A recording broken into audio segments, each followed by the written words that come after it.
Tim Smith of the Smith Group here at Cinda Newport to present our podcast, RUHM, where we're here to highlight and share the stories, the people, the places, and the properties of Southern California to the world. Today, I have one of my favorite people, Thos Carson, founder of Bear Flag, here to share with you his story.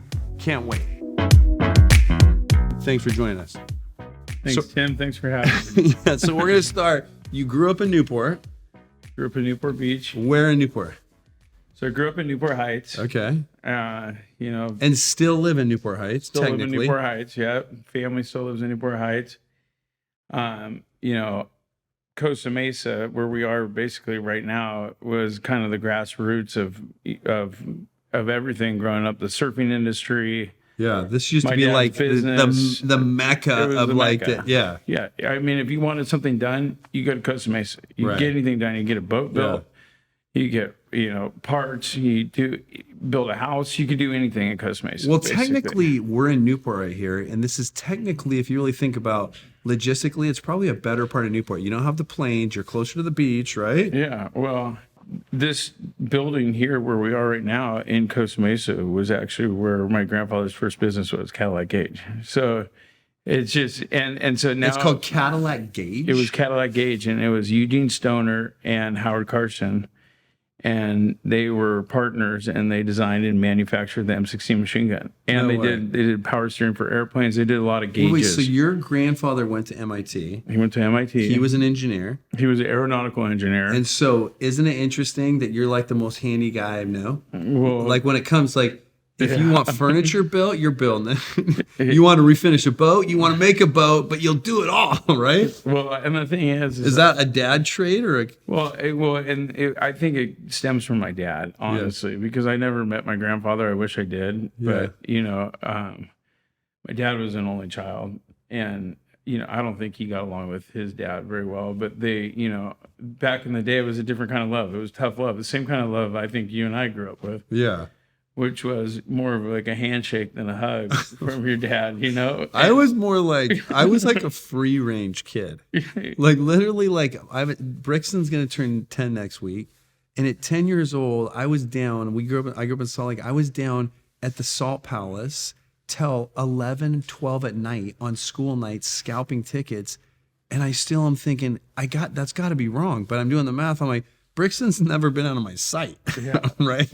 Yeah, well, and the same thing. Well, we went down to Mexico for Thanksgiving. Yeah. And, we go down to Punta Mita, and they have the Pescador, which is one of the best spots down there. And we're sitting on the beach, and there's these little, 10-year-old kids hustling, selling stuffed animals on the beach. Yeah. And so I look at my kids, and I'm like, hey, And normally I'm going to bargain with them and try to get a better deal. But at this point, I realize, look how hard they're working, You're like, my kids are on vacation in the Four Seasons, and there's some, I'm not going to grind them. I still bargain with them, but I paid them extra at the end just to see how far it could go. Just, more of a lesson learned. But anyway, I made their day. Okay, so let's talk about growing up here, because we're going to talk about the business in your story. And I absolutely love the story. And the biggest theme of the podcast is the people and their stories, and I love your story, which we'll get to. So what was a day in a life? What were you doing growing up? The thing is that I felt like I was really lucky, and timing's everything in life. I feel like timing is anything you do, timing has something to do with it. And so I grew up during the mecca of Quicksilver, Volcom, Hurley, all these companies that were in Costa Mesa right here. Yeah. And the way I learn is I learn from watching and actually more hands-on. I don't learn from reading a book. That's not the way I learn. I learn from watching people and actually more hands-on style and seeing how people do stuff. And I got an insight on some of the best entrepreneurs there are. Give me some examples. Richard Wolcott, the owner of Volcom. And great dude. For an example of those guys. So it was Richard, Matt Patterson, Troy Eckert. They skateboarded by my house in the Heights. I had a bunch of ramps growing up, we're all skateboarding out front, and they threw me a hat and a patch and told my mom to sew it and told me to have my mom sew the Volcom Stone on the hat. Before you know? they even were doing it. This was when they were in, and then they moved to a little muffler garage over here where there was a curtain with a muffler garage behind it. And they had a skate ramp and you got Chet Thomas and you got, basically all the boys, Tucker Hall over there. Yeah. And you're learning from these guys on how to run a business. But it's almost like you're learning, like you have different like neighborhoods, like the gang neighborhoods. You learn a bit. You're in this area where everybody's like entrepreneuring, like the surf industry stuff. Yeah, Wooly, but at the same time, Packer. This neighborhood had everything. I mean, this was like, you go down the street and you got Shalimar, where they had to close off. I grew up, went to Carton Hall, which is right down the street. Yeah, you went to Carton Hall. I went to Carton Hall. Okay, and now your kids go to Carton Hall. Now my kids go to Carton Hall. That's amazing. But so I at sixth grade, I knew Carton Hall was not my vibe. All my friends were going to Ensign, and I was like, I need to break out of this place somehow. I wasn't asked back. I never got kicked out. But it was just bizarre back then. I mean, it was a different kind of school then. We had Mr. Jones, who was our principal. He was a Navy SEAL. Yeah. And you get paddled. Dude. Legitimately. But it was almost just creepy. You got, it only happened to me one time, but there's other people that got paddled every day. I can name names. I'm not going to name names, but anyway, I just knew that school that I wasn't going to survive another 2 years there. So basically what happened was I decided to told my mom I'm going to Ensign. My mom was a teacher at Carton Hall, so it was hard to part ways for sure. But I was like, okay. And my brother at the same time, he wanted out too, and he was a grade younger. And so I was in 6th and he was in 5th. And so we went to Ensign. And when we started at Ensign, this is right when Volcom was taking off. So Quicksilver was already a thing, like growing up. And then Volcom came into play, and it was like, I mean, for me growing up, we were surfers, skaters, and wearing baggy shorts and Vision streetwear and launch ramps all over the street. And I mean, that's how we grew up. But we were throwing footballs and doing all that too. Yeah, it was all of the above. And I grew up on a block with 17 kids, 17 boys, varying ages, and literally every single one. One of them was a Navy SEAL, one's a helicopter pilot, another one's an architect. They all turned out pretty well. I don't know how. But it was definitely a fun childhood growing up in the Heights. I mean, growing up in the Heights, it was the best time ever. I mean, the Indian Trails is what we called it, but it was the Cliff Drive Park now. Yeah. But we called it the Indian Trails. Yeah. And so the Indian Trails back in the day didn't have the slides, and it had a basketball court, but it was all overgrown, and it was just like a, like the ENC or a green belt to us. And we literally get up at 7 a.m., go down to the park, and we'd be home at 7 p.m. And we'd just stay down there all day.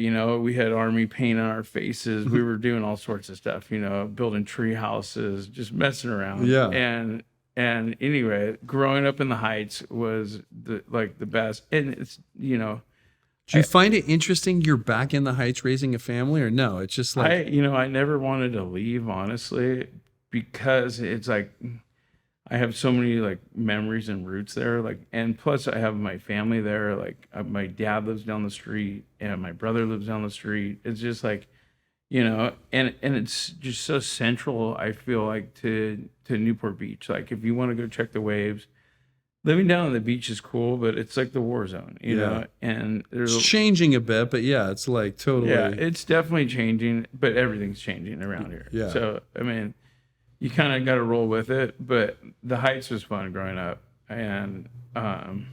do you like the change that it's changing? Well, I mean, property value-wise, yeah. I mean, property value, yeah, but...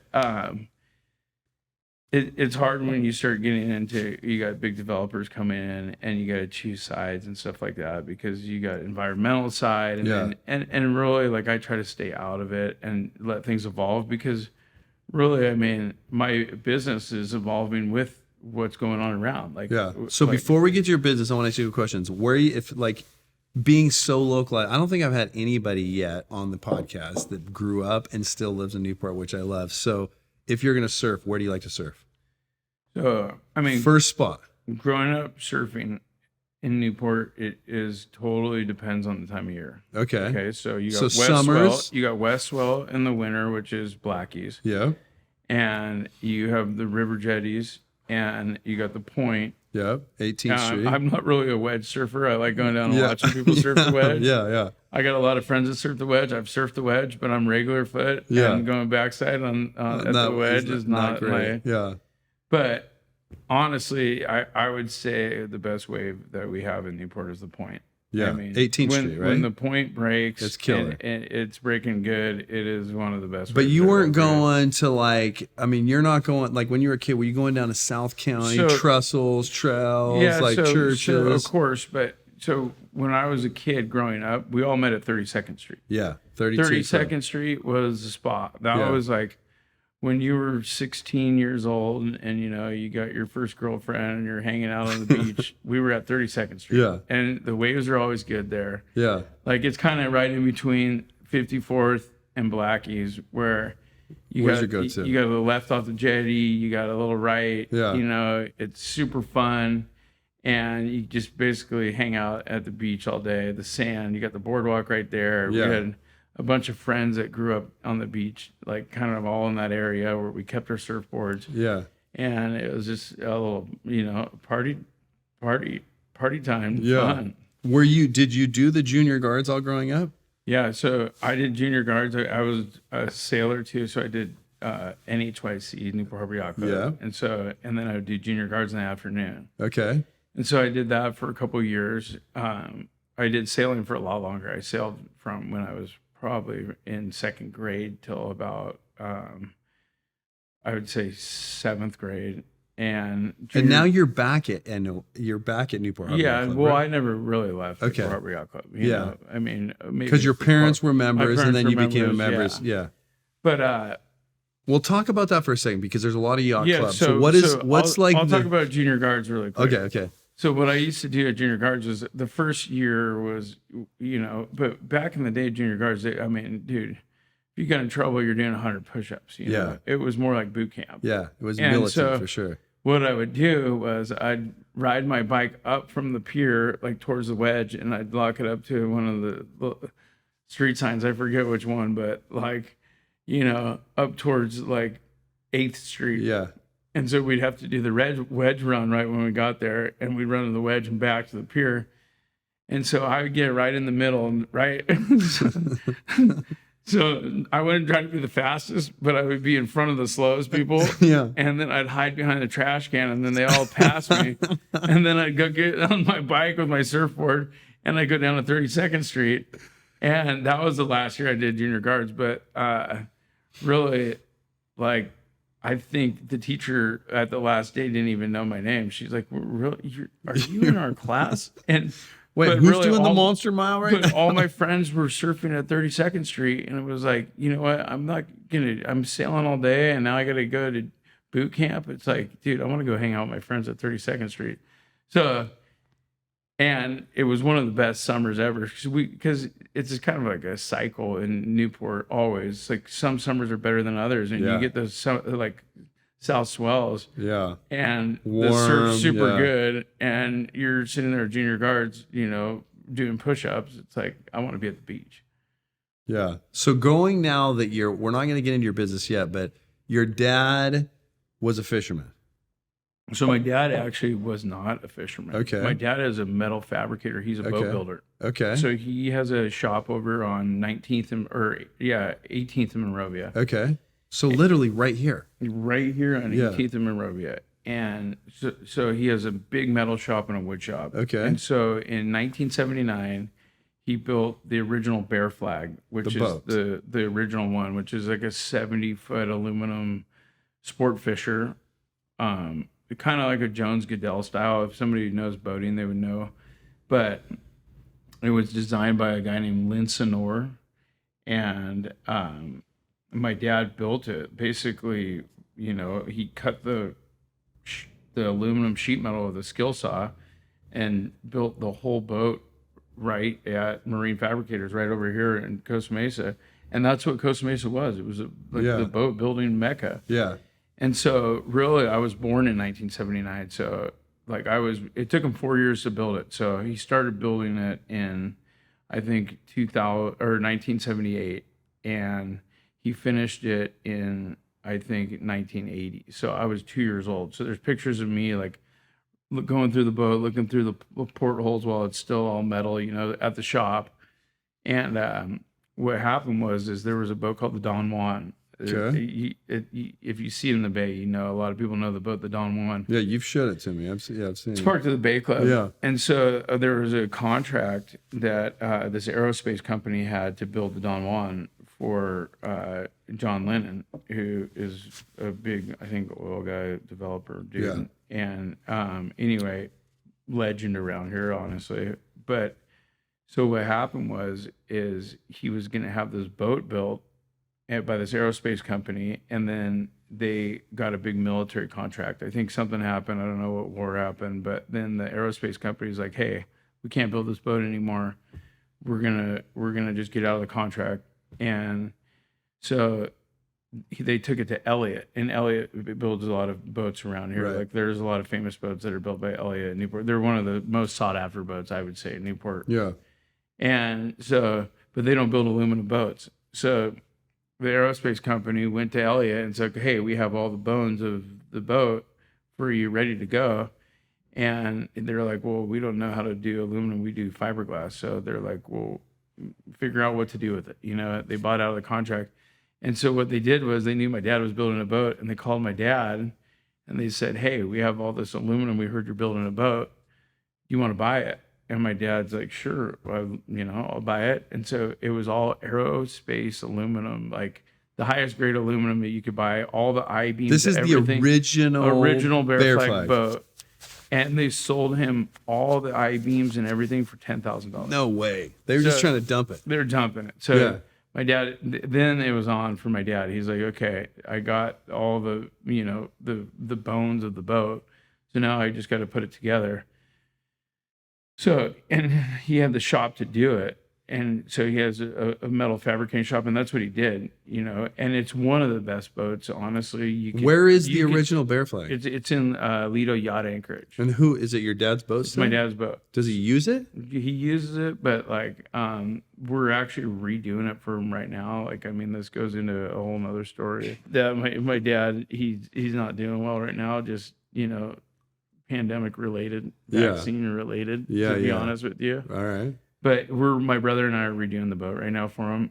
But if you ask Gary Hill, what's his favorite boat in the whole bay? Yeah. He would say Bear Flag. Okay, we got to tell who's Gary Hill. Obviously, we all know who he is. Yeah. So Gary Hill is the Hills fuel dock. Right. And But a little like Gary Hill. The great thing is this guy knows every single boat that comes through this harbor, and he knows every person on this harbor. Yeah. And I don't see him down there anymore now. He's just but when you sit down and chat with him, there is not one person that guy didn't know, and he had the fuel dock. And so the funny thing about Gary Hill is, I'm good friends with the guy. So, and he saw me when I was growing up because I worked on fishing boats growing up. So that was your taste for the fishing boats. So I grew up on. So my dad obviously launched this boat in 1982 or 84. I forget exactly the date. But I was a little kid, and I went all through Mexico on it. So the boat. It was technically a fishing boat. You guys use it. You go fishing. It's a cruise. It's a fishing boat. It has huge fish hold on it. Yeah. But it's a yacht cruiser. Okay. So it's a 70-foot yacht cruiser. So you're taking it down to the Sea of Cortez in the summers. So we epic. We spent every weekend in Catalina on the thing. Yeah. And, we did. And did you love it, or was it just something he did? It was the best time of my whole life. And did your brother love it? Everybody loved it. Okay. So we would go down to Cabo, and this was when Cabo, when Donald Bren just or Don Cole, just developed Palmilla and all this, So when you go down there where the office is right now, the beach was 300 yards up to get a Pepsi, you know, and now there's umbrellas all the way to the water. It was a whole different vibe. Whole different thing, yeah.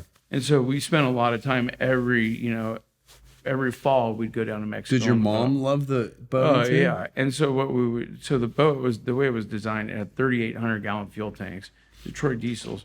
So you could go to Cabo and you could go all the way up the Sea Cortez to La Paz without even fueling up. I mean, it's a very efficient boat, and it has everything on it, that you can imagine. And it had a big fish hole on it. And whenever I got out of line, my dad would go, "All right, you need to go chill out." He'd lock me down in the fish hole for a little bit till I was freezing. I'm like, "Okay, I'm good, Dad. Let me out." Wait, tell the people what's the fish hole? So a fish hole is just, like basically a deck hatch that you use for all storing seafood, fish that you caught. So a lot of people use it's like a giant walk-in under the deck. Yeah. But it's usually like 32 degrees. Yeah. So it's very like cold. The chiller. It's where my dad kept all the beer. Yeah. But like when you go on a long trip, you got crates. So you got your lettuce and you got meat and you got everything, you got all your supplies. Because when you're going down to Mexico back in the day, I mean, you're bringing Playboys to get out of trouble to hand off to like the federales and beers. Just the bartering system. system. And then you have all your, your food, because you don't know. There's no place to restock. So like the boat was designed to do it. And then we'd go up the Sea Cortez. Was that like a dream of his that he wanted to build a boat? I think it was. I mean, the original story behind the whole thing, I'll tell you, this is how it all unfolded. So my dad wanted to buy a tugboat in San Francisco. Yeah. So the tugboat was called Bear Flag. And it was like an 80-foot tugboat, kind of like the William B. Yeah. And so it was a steel tugboat. And my dad just liked the boat. And the guy, it was for sale.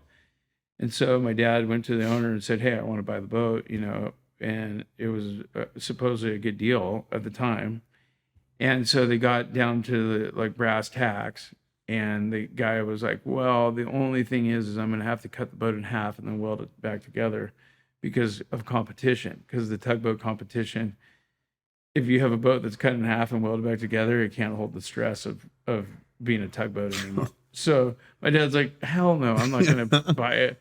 Is that a legit thing? If you They do, they do it all the time, supposedly. So anyway, before the conversation ended with the guy, my dad asked him. So I'm just curious. I really like the name of the boat. Why is it named Bear Flag? Yeah. And he's like, "Well, have you ever read the book Cannery Row by Steinbeck?" And my dad's like, "Yeah, I think so. Yeah, of course I have." And so he's like, "Well, the Bear Flag was the brothel where all the Marines used to hang out at." And my dad was like, "Really?" Like, that's kind of cool. And so anyway, that was kind of in the back of his mind. And then when the guy cut the tugboat, dude, it's amazing though that the Bear Flag name, that's the legacy, bro. That's how it all started. And then so anyway, I wasn't old enough, until obviously later in my life, I found that part out.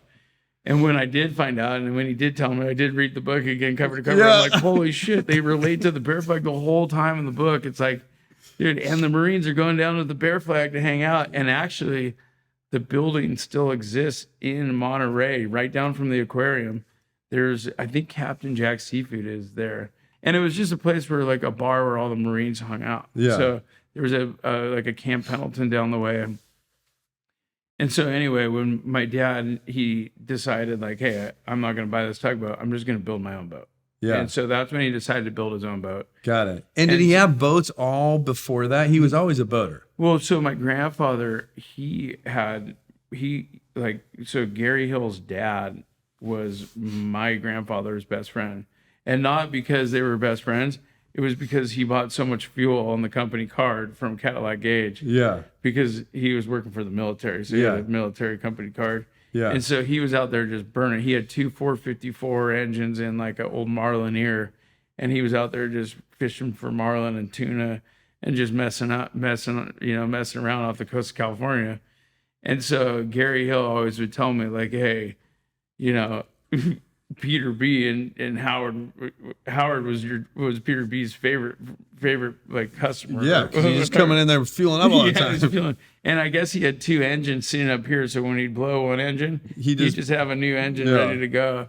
And he would just be maxing those things out, off So when you were California. that age, when you were doing like going through this, did you ever dream that someday you would own Bear Flag, that you would be a fisherman? So this is kind of how that whole thing unfolded. So there was a guy named Fred Duckett. Okay. And Fred Duckett. Duckett, and he owned the boat called the Pelagia. Okay. And he owns the fish market restaurants. Yes. And his daughter owns Blue Water Grill. Okay. And so Fred Duckett was the legend. Okay. I mean, dude, this guy, do we have a picture of Fred still living? No, Fred's passed away. He passed away probably, I don't know, 10 years ago or something like that. But just the legend. This so, guy's legend.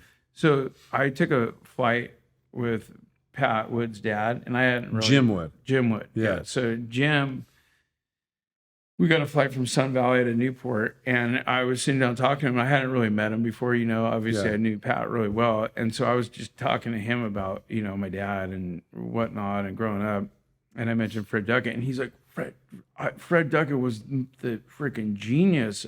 So he was a developer. Yeah. And so he was the first one to do, like, he was a master at flow of traffic and path of travel and all that. So people would literally go to Fred Duckett and go, hey, I'm building this development. Please help me figure out how the car is getting in and out and all that. Yeah. He was a master at it. Yeah. But he was a big time developer. Okay. But he loved sword fishing. The guy was like, and so he rented my dad's shop. After my dad built the Bear Flag boat, he rented out my dad's wood shop. And he basically was like the John Wayne of my time. Like, my dad grew up with John Wayne here in Newport Beach. Yeah. And he looked up to John Wayne. Yeah. I grew up with Fred Duckett. Fred Duckett was like a John Wayne. Yeah. I mean, that guy had a roll of hundreds peeling off all the time. You know what I mean? Yeah. And so what happened was he rented my dad's shop, and I grew up hanging out at my dad's shop all the time, building go-karts and, bicycles and like, doing all sorts of stuff. And so anyway, I got to kind of witness that whole era of what was going on. And so he built all the fish markets out of Cowood from Hawaii. Okay. The guy put it this way. He had the fish market down Del Mar. The one in Del Mar. downtown was the original one. Okay. And then Del Mar. But he was really a developer. Big time developer. But he didn't have the fish market, the Brenneman one. Where? Down by the pier. No. Okay. No, Okay. this is the fish market Oh, restaurant. got it. There's one up in like so basically what he did is he saw the crab cooker. Yeah. And he paid scientists to go in and copy the recipes of their clam chowder and everything that he could. And just and he opened the fish market. And so he got in a lawsuit with the crab cooker because his sign was similar to the crab cooker, but the crab cooker was the staple of Newport. Yeah. Like, that was like where everybody hung out back in the day. They were the number one Heineken distributor or whatever. Distributor. They sold more kegs of Heineken beer than anybody in the world at the time of the crab cooker. So I mean, this is like the rich history of Newport. Yeah, no. And so Fred Duckett and John Freeze is another guy. And John Freeze was the restaurant guy, and Fred Duckett was kind of the developer boat guy. And so he had a boat called the Pelagia, which was like, looked exactly like my dad's boat. My dad actually built the tower on it, but it was just a little bit bigger. It was an 80-footer. My dad's was a 70-footer. Yeah. And so my dad, he sword fishing back in the day was like what you would call like the what do you say? Like, the mecca of fishing. Yeah, like this is the top tier. Yeah. Harpoon sword Don't fishing. you think it still is? I mean, you used to have bluefin, now you have spear. It still is, but nobody's doing it. But back in the day, that was the shit. Yeah. Like, harpoon swordfish was like the most fun, the most adrenaline. Yeah. Like, and there was a ton of swordfish off the coast of California, and it was a business too. So Fred Duckett was a businessman, that's for sure. And so I worked for him eventually down the road, but he worked so my dad rented the shop to him, and he built all the fish market restaurants, all the woodworking out of my dad's shop. Yeah. So I grew up watching him, and I'm like, dude, this guy is the coolest dude, you know? Dude, it's funny though, you go back and you start like the seeds of entrepreneur between like Wooly, between Eckert, then you go to, you go to Duckett and you start seeing, and then I want to get to your business because that's my favorite part of it. So, Yeah. but it's amazing how you start seeing it and then it becomes a vision of what you're doing. Yeah. Right? Well, the thing is like, you get like, I was lucky to grow up with a hands-on experience of just being able to like witness it firsthand and not seeing it. But did you away. ever like when you were going through starting your business and doing that, did you like go back to those thoughts? You're like, dude, if that guy could do it, I can do it. Like, I'm going to do it. Like, Yeah, and not really. To tell you the truth, what I found is I was like, hey, I'm super passionate about what I'm doing, but the angles that, like anything, like boxing, it's all about angles. And you see these guys working these angles and how they conduct business and the way they do it and what works. And it's like, if the wheel's not broken, why would you fix it? Like, why don't I try to like do what these guys are doing, but just, a little different angle. So let's fast forward. So I remember you telling me, so you're in college down in San Diego and you wanted to get a server job and you're like, nah. Yeah, so I grew up working on boats out of Newport. Yeah. So I worked on bongos, which was, it's still running right now. They got 3 boats. Yeah. And, I used to ride my bike down to where the Alley restaurant is off Bayside right there. Yeah. I used to ride my bike down every day and go, hey, are you guys hiring? They'd be like, nope, come back tomorrow. And I'm like, 15, 16 years old. So, I was 15. I didn't have a license. I was like 14, 15.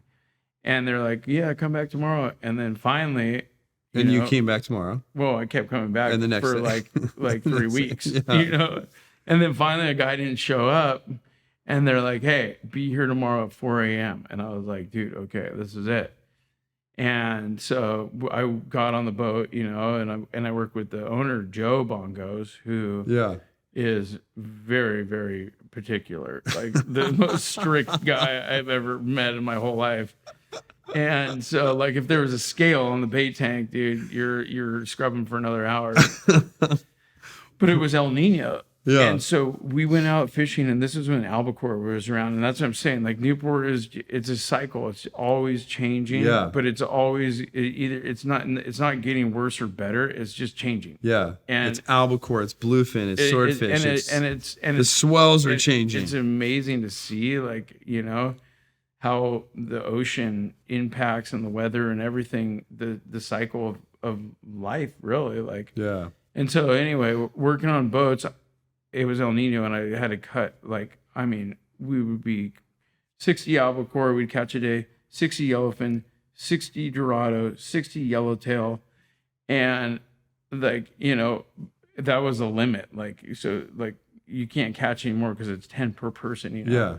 And they want to catch more, and I'm just like, dude, every cooler is plugged. There is nothing. There is no more fish we could put on this. And when boat. you're working, you're actually taking the fish off. You're putting bait on. You're cutting the hooking. Well, that was the fun part about it because basically nobody that went out on the boat really knew how to fish. Yeah. So you're casting the bait and you're getting hooked up and you're setting the gear and you're hooking it. And then you're handing it. Then they're reeling it in. And that's the best part about fishing is hooking the fish. Not reeling it in, for sure. I'm not reeling it in. You're like, give me the electric reel. Yeah. Right? Hydraulic reel. Yeah. So, but anyway, I got good at cutting fish because of that. Yeah. And honestly, like. Why did you want to do that? Well, the reason I want to do it was because I grew up on boats, and it's like when you're a kid. And you liked it, or you wanted to make the money? No, it was a trade that I knew. Yeah. Like you go after what you know. Yeah, like, for sure. When you're 15 or 14 years old and you have an opportunity to go. I mean, did you need the money? I mean, you always need money, right? Yeah, I don't know. I mean, it's a different world. My kids don't need money, but I did. Like, if I were doing... I mean, it definitely was money related and also independence. Yeah. And also getting out there on the ocean is... I honestly, like, looked at these older guys and I'm like, dude, I want to be out there fishing with, like, learning. And it's more, I would say, learning than anything. Like, that's what it is all about. Like, and if you don't do it yourself, you're never going to learn it. Right. Like, unless you like tying a knot. You can Well, watch dude, somebody tie a but just knot. a couple of principles. Number one, you're seeing examples like mentors doing their own businesses, right? That's number one. Number two, like it takes hours and to learn a trade, and you want to do it, and you want to learn from those like mentors, and you're grinding it out at a young age. Okay, so continue. So you're so anyway, worked for Bongos, and I worked for Fin Fever. I worked for High Count, and worked for Limitless. They were like a sister ships, and so I did that till I was in college, basically, and then I actually lived in Mammoth when I went to Ensign. I moved to Mammoth, and I got really into snowboarding. So I ended up going to Colorado State for a little bit when I graduated college. Graduated high school. I went to Colorado State, but I wasn't really snowboarding. I was just in a fraternity hanging out partying. So I was like, dude, I got to get out of here somehow. So I moved to San Diego, and when I moved to San Diego, there's fish places everywhere. And so I was like, okay, I need to get a job. I need to get some extra money going. And so anyway, I went to the fish market Del Mar because I knew Fred Duckett. And he still owned it. And he still owned it at the time. And so I filled out an application, and they called me in, and they're like, yeah, you're hired, like come in the next day. And so I was working in, I wanted to be a waiter, but so you applied to be a server or a waiter, and they put me in the fish market because they had like a fish market kind of like Bear Flag, so I got, and that was my first fish market experience, and so the first thing the guy were you bummed that you were in the fish market? No, I wasn't bummed at all. I actually was kind of stoked that just, but you were like, I want to be a server because I want to make those tips. But right? I was like, you know what, dude, I'm just happy to have a job. Like, you know what I mean? You're stoked. I'm working at the fish market Del Mar. It's cool. And so I remember this kid, Josh, first day, he's like, okay, laid out the ground rules for me. He's like, so here's the deal. We don't pool tips here. If you get tipped, you pocket your tips. Like, he's laying out all the ground rules. Like, he'd been there for like 4 or 5 years already. And I'm like, okay, yeah, cool, whatever. Obviously, I'm not making the rules. And then in walks Fred Duckett, and he's like, Tom Jr., hey, how you doing? And the guy, he's got a real deep voice, and he comes over, big guy, like your size, dude. I would say 6'5", 6'4", 6'5". I know you're 6'7", but he has a big presence, and the guy orders a Caesar salad. And I'm like, yeah, I'll help you out. He wanted me to help him. Like, and it was my first day on the job. Like, so I go, okay. I'm like trying to figure out how to do a Caesar salad for the guy. And it had nothing to do with fish, And so anyway, I got him the Caesar salad. And he tipped me $100, just peeled off $100. And the guy, Josh, looks at me and he's like, you didn't tell me you knew Fred. He's like, we're pulling those tips. And you know what? He came in every single day after that and ordered a Caesar salad and gave me $100. No way. Every fucking day. And Josh, every time he came in, he's like, fucking hey, motherfucker. He's like, I should have said we're pulling tips. And so anyway, from there, I worked at a place called El Pescador in La Jolla that was very similar to Bear Flag, and Sean Shannon was the owner, and he was very hands-on. So you're like working side by side with the owner. And it was just like, dude, right up my alley. Like I was like, dude, this is like something that's attainable. Like when you're working at like a fancier restaurant, you're like, dude, I'm not going to be able to open something like this. But at the same time, at this point, I already was planning on opening a restaurant. So you were finished? Were you finished with college? You were finished? Oh no, college? I was going through college, but this was a plan, like kind of like before even going into college. Like, hey, how do I open like something, like a seafood spot or something to do? Fishing for a living. Did you talk to your dad or other mentors about like I want to open a fish restaurant? Yeah. And what would they say? Dude, I got shut freaking down. Hey, what happened is I thought, Thanksgiving was the perfect opportunity to tell your dad? My dad and the family, like what was going on. Cause I'm like, there's no way I'm going to get shut down with everybody here, And so my sister went to USC, She was valedictorian USC, DG, freaking sorority. And I went to UCLA Anderson Business School. And, as a top executive I mean, at but Toyota. that's a perfect Newport path, right? You go from Carden Hall to Newport Harbor to USC. She never got a B in her life. And I was like, I knew I was smart, but I didn't want to be at home reading books. I wanted to be Doing stuff. Doing shit. So anyway, I had the conversation about, hey, I signed this lease on this place. And so you already were going through with it. So like it was right at the beginning grassroots of, so what happened was. So you're out of college, you're back in Newport, you sign a lease. Worked at El Pescador for a little while. And then I got a job at this place, Zenbu. And Zenbu was a sushi restaurant. And dude, they put me right away on basically a fish case being a sushi chef, because I knew how to cut fish, and it took a little while to like, I was definitely the grunt doing everything for a while, but that place was like the party spot for USD. So that was just like a super fun job. Yeah. And so I'd work at El Pescador in the morning, and then I'd go work at Zenbu, and I'd get out at like 1 o'clock a.m. and then have like 1 hour to go to the bar and have a couple drinks. And so I did that for, I don't know, 2 years. And I was like, okay, I got to get out of San Diego. So I finally graduated. Yeah. And Erica actually beat me to the punch on the graduation, even though she was a year younger than me. Yeah. So I had one more semester that I had to complete. And then, but you guys are just dating. You're not married yet. You're not engaged. And so then when I moved home, I'm like, I got to get out of San Diego. There's no way to have a career down here. It's too spread out. There's way too much partying going on. Like, I got to move home. Like, so we moved back to Newport. I got a job at Bristol Farms, and I was running everything at Bristol Farms. I was doing meat department. I was doing seafood department. I was doing the deli department. I was doing the sushi department. I got hired in the sushi originally, but I could do everything. Yeah. So, and they realized that, but back then I'm making $7.25 an hour. Yeah. And my wife is working as a mortgage broker for. Was she your wife at the time? I mean, my girlfriend. Yeah, your girlfriend at the time. Yeah. She was doing, commercial mortgage broker for Bank of America. And Wells Fargo. So like, that whole side of it actually comes together for starting the business.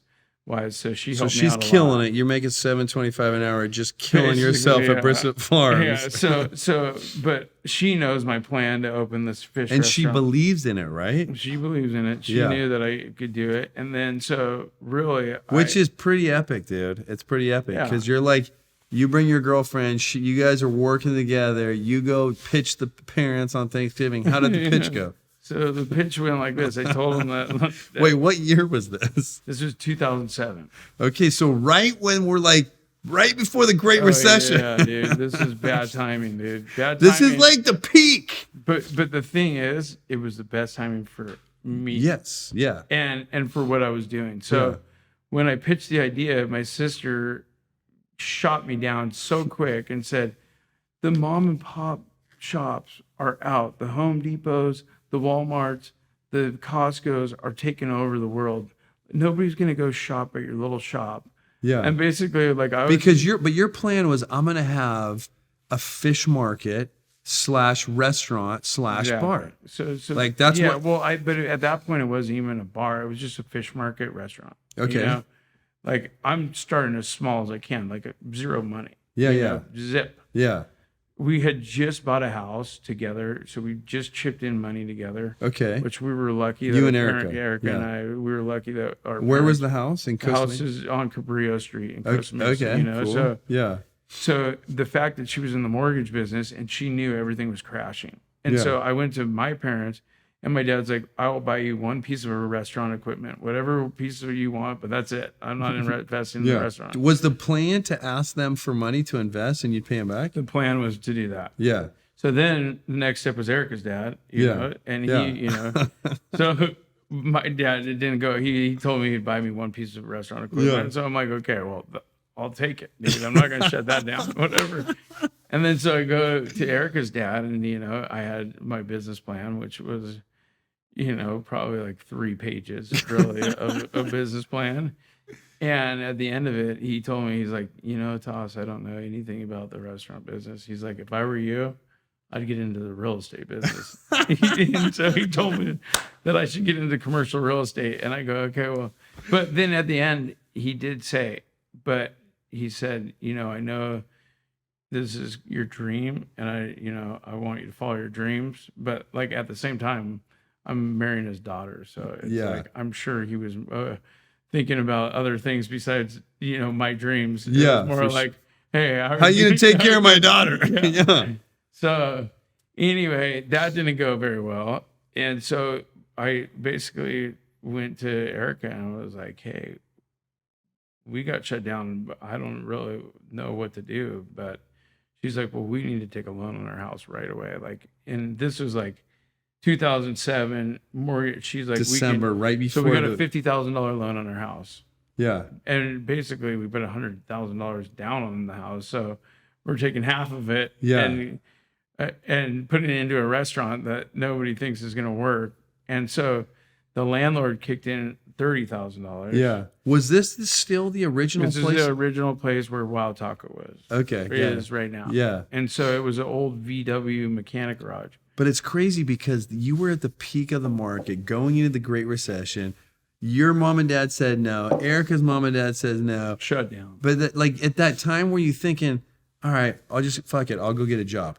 Well, the thing is Bristol Farms, when I quit, they told me, they wanted me, they're like, we want you because I gave them 2 weeks, I'm like, hey, you guys haven't given me a raise. I know how to do everything here. Like, and really it was like a learning curve for me on what I don't want. Yeah. Because there's so much waste involved in like a big grocery store like that. Totally. Like the amount of food that goes in the trash. Yeah. And the amount of stuff that sits on shelves that it just gets wasted. Yeah. It's just inefficient. And when you see inefficient, and in my mind, I'm thinking efficiency. Like, hey, I want to try to come up with something that is like a well-oiled machine, not something that is, wasteful. Like, you don't make money throwing things in the trash. Yeah, right? for sure.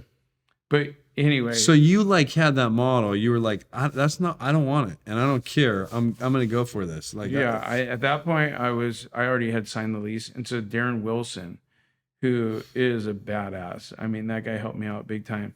So he was managing like the Cannery Village down there, and he was managing a bunch of different properties. Was the Cannery? That was before the Pardons came in and did everything, right? So the Cannery Village is like where the old, what was it called? The Cannery Village is where Alta is, and got it. Okay, yeah. Got it. What was it called? Where everybody used to get in fights that they shut down.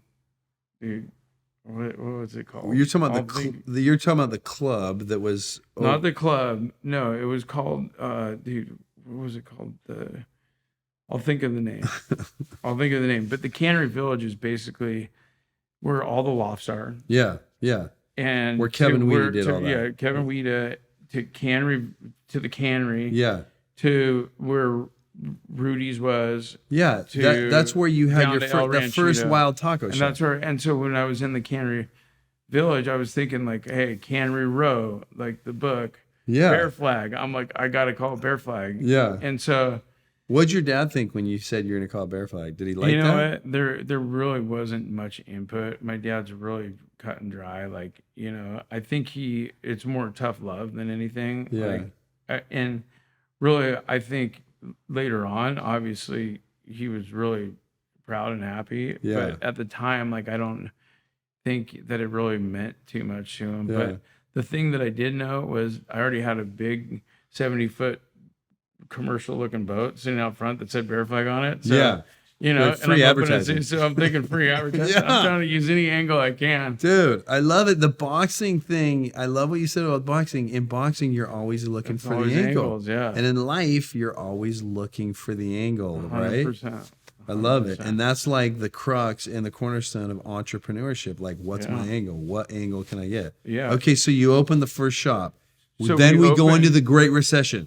So what happened was basically the landlord, Darren Wilson, kicked in some money for TI. Yeah. Which helped me out. So the first place we opened for $90,000. Wow. Like, I mean, the place I'm building at Crystal Cove right now is costing $1.5 million. Like the difference, like what happened? Like in the last 10 years, like dude, I guess it's 12 years. Yeah, right. What's going on? So, but anyway, I'm learning how to do it right now. That was the first shop, and it was piecing it together, buying used equipment, making it work. And I opened up as a catering company because the zoning was not zoned for a restaurant where I was. Got it. But they were rezoning that whole area. And that's where Darren Wilson came in and was like, hey, dude, in 2 years, they're going to have this all rezoned for restaurant use and everything. So just open up as a catering company. So we definitely had some hurdles to overcome, like as opening Bear Flag. Yeah. We had no tables to start out. Right. So we opened up as a catering company. I remember that. Yeah. And so people would pull up with like their pickup trucks after surfing and literally have lunch on their tailgate of their car. Like and then when we built the place, we built concrete benches outside, which now are there forever, you know, because like, they're solid concrete. But really, like we did that just so that we had some sort of seating there that the city they weren't considered chairs, you know, they're just benches outside. For sure. And so it originally opened up as a catering company, and it evolved, and finally, you know, we got tables because the zoning changed. And so just slowly, but really, you know. But what was the day when the thing started hitting? Because I remember like it was 2008, 2009, where like you go to Bear Flag, you couldn't find a parking spot. Yeah. There was a line like out the door. So really, I mean, what happened was the mortgage business busted. Yeah. And all the French 75s and the fine dining and all that just took a nosedive because those mortgage guys were usually out spending money, whining and dining, and like, and really everybody wanted good food, but they didn't want to go spend hundreds of dollars because nobody knew what was going on. It was like the first real recession that we've seen in, you know, decades. Yeah. So anyway, timing wise, it worked out really well because we had high quality food, we had fresh fish, and it was more on like that kind of chill vibe where it wasn't fancy, and you could go in there with no shoes on and sand on your feet. And really when it took off was when I realized is when you see like the old guy walking up with a cane with his wife at, you know, 11 a.m. right when we open, coming to get fish because they're trying to be healthy, you know. Yeah. And then you got the junior lifeguards coming home from junior lifeguards, parking their bike outside and, you know, eating tacos. And then you got like the yoga moms coming down. Then you got the suits guys coming in. I was like, okay, you did it. We pretty much got the full angle. Was there a day that you can actually remember? You're like, shit, it worked. The day was when the line was all the way through the alley to Rudy's parking lot. Yeah. And I was on the grill, and I remember I went back and I dropped the spatula on the ground and I cracked a Bud Light and I sat in my seat and I'm like, you guys are grilling now, dude. I'm done. So that's amazing though. That's like one of those moments. Like a microphone. Like I was like, drop the spatch. I'm like looking outside. I'm like, there's no way I'm gonna be able to do this. Like, dude, you guys step up. Like, yeah, it's time. Like, and was that when the time came? You're like, all right, I can do this. I'm scaling this. Well, really, I mean, the thing is the original plan behind it was like I wanted to do it for the community because like I working on boats and all the fresh fish that I had, like I'd always bring bags of fish to like okay, so but wait, we didn't talk about this. So at the time when you opened the restaurant, did you also fish? Were you bringing all your own fish in? Yeah, we were fishing, but you know, obviously when I started the restaurant, I had a commercial license and a landing license where I could buy fresh fish from locals. So yeah, that was out of the gates what was the plan. Yeah. Because growing up fishing, I knew how much like quality sea resources that we had. Yeah. That were just going to, you know, Ziploc bags in the freezer in somebody's freezer that they never were even going to use. And really like the idea behind it is like, hey, I've experienced what fresh seafood tastes like. You go to the grocery store and you bring it home and you eat fish. Terrible. Yeah. It's not good. Like, you know, it's terrible. Nobody likes fish because of what the options are. So the whole goal behind it was, how do I bring this Pacific Ocean to Newport Beach? It's like sea to table. Yeah, ocean that's what table, I wanted to do. right? And I'm like, how do I do that? And really, like, because I was a fisherman and because I am a fisherman, I have a lot of the connections out there on the ocean.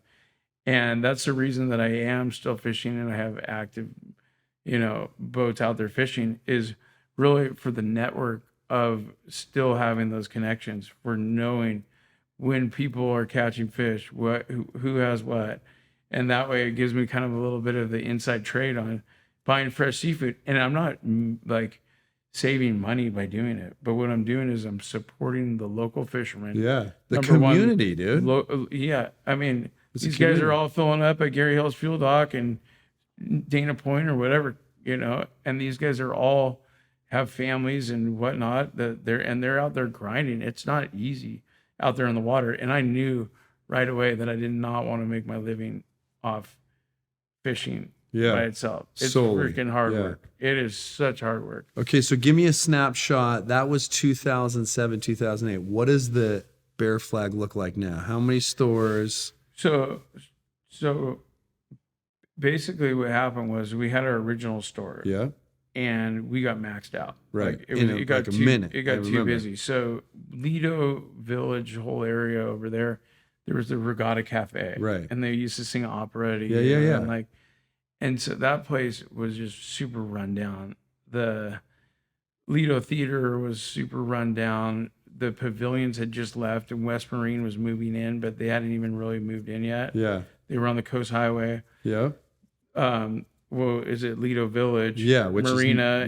was that? Was a ghost town. There was just dead. It was one bad bar club after another. Yeah. So anyway, it was kind of a dead zone. And so when I saw the place and it said for lease, and I was like, dude, you know what? I found out that it had a liquor license that came with it. And I was like, let me call and see him. And so I had Erica's dad. At this point, Erica's dad and my dad, they saw that it worked. So now they're on my team. They are. So anyway, he's a real estate guy. Yeah. And he was very successful in the real estate business. And so he called and, hinted that, hey, we were looking at, an opportunity to open a restaurant here where the Regatta Cafe is. And the girl was like, well, we're very, very particular on who we were going to have come in here. And he's like, well, what do you think about a place called Bear Flag? And she was like, oh, Bear Flag? Well, actually, the owner, Fritz Dudau Jr., said that he wanted a restaurant like Bear Flag in here. So no way. So it just, the pieces came together like but that. you think timing wise, because now with the renaissance of the peninsula, Lido Village, you got, the Lido House Hotel. That's what I'm saying. It's like everything, like you were like the first anchor. It was a ghost town right there, and everybody thought I was crazy for opening up right there. But the thing is, I'm from Newport.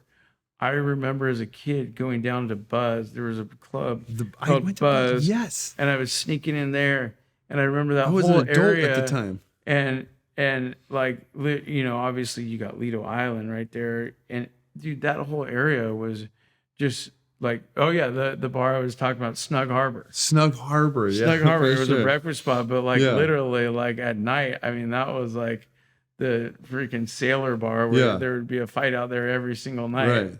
They finally had to shut it down.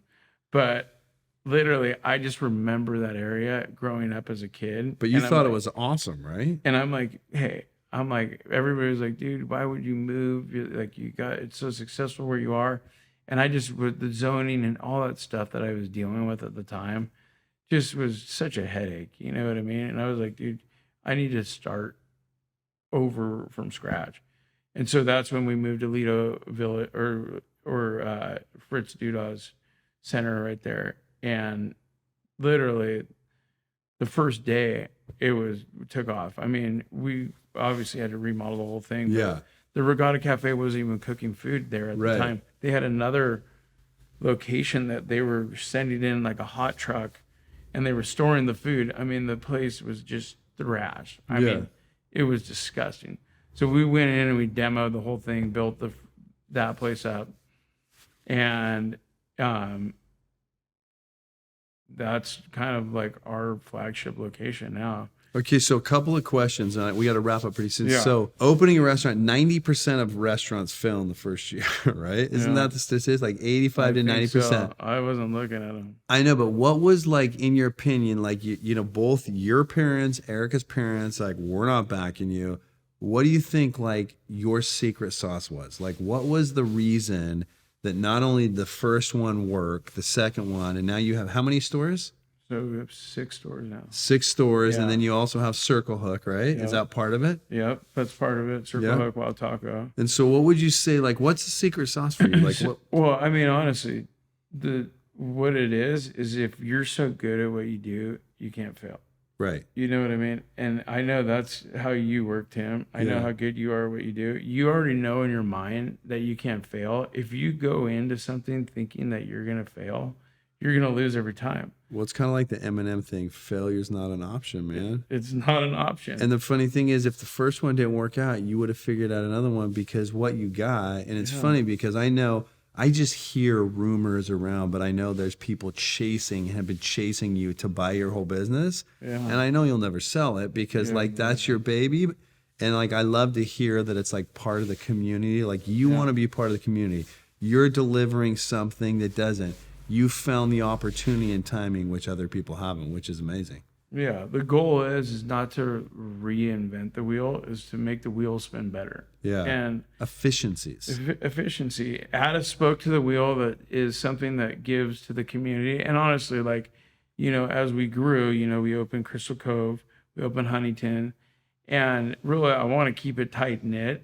And the reason I did it is, Huntington was more for DJM and that whole community, like, what they said they were going to do down there, which was like they were going to have this whole like kind of like slanted door, like ferry boat district in San Francisco. Yeah. It kind of changed a little bit. But it's still killer, though. It is awesome. Yeah. The fact that people can sit at the bar and look out at the beach. And you got the U.S. Open, and like the Huntington was always connected to me growing up. Like we partied in Huntington, partied in Laguna. We hung out with everybody from Huntington Beach High School to Laguna Beach High School as a kid growing up. And so I feel like that is part of my community. Yeah. So really, and I'm not sure, people want me to open up in LA, people want me to open up San Clemente, all these other places. So really, I don't know what the future plans are right now, but I'm focusing on here still. Like I just want to focus on trying to adapt and make my business better for the community and better for the time. Everything's changing all the time, so you got to be on your toes. It's like a little tap dance. Yeah, for sure. So a couple last questions. Is there any quotes or thoughts that you've always lived by? Like a mantra, something that you've always lived by? I wish you gave me a heads up on this one. You only live once? No, I don't know. I'm trying to think. No, but that's a good one. The funny thing is, as I get older and as I like raise kids and you go through all this stuff and like you start realizing, and having Amber's mom pass away, it's like very sudden and very young. You start realizing like, dude, you really do only live once, and like, doesn't matter. You can't take your money with you. You can't take things with you. If that's what you're hyper focused on, you're missing a lot of shit. You know what I mean? 100%. And I mean, honestly, love makes the world go round. Like, there you could honestly get mad and hate people and like, have all that, but like that never fixes anything. Yeah. Like you realize that like, love is what makes the world go round. So, I mean, that's kind of the motto I live by. I love it. And yeah, I mean, you only live once, so you got to make the best of it every day. Well, so thanks for coming. And one of the things that Chris, my partner, he says, can you just get us an invite to have Thos take us sword fishing the way that they used 100%. To do it? Yeah, we've heard that before. Appreciate it, brother. I love it, dude. All right. Thanks, Tim. Thanks for listening to RUHM, presented by the Smith Group. This episode was hosted by Tim Smith and produced by Michelle Akers. Chris Stacy is our studio director. Editing by Jake Austin. Special thanks to Pacific Staging and Sandy Newport.